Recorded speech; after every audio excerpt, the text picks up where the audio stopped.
munaasabad lagu maamuusay maalinta waayeelada adduunka ayaa waxaa maanta lagu qabtay xerada qaxootiga Xagardheer.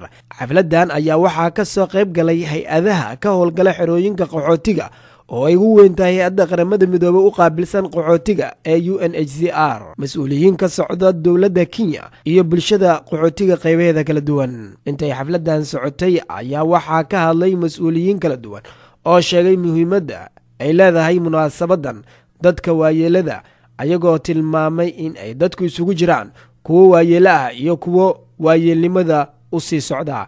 Sidoo kale waxaa lagu soo bandhigay cayaaraha hidaha ee dhaqanka. waxaan sheegayaa maanta waa maalin weyn. waxaa jirtay waxaan deganeen qaxootiga 21 sano.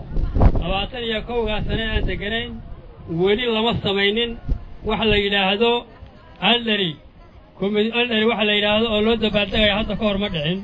waa maalin cusub oo hor ay sameeyeen hay'adaha UNHCR, LWF iyo hay'adaha isa kaashaday.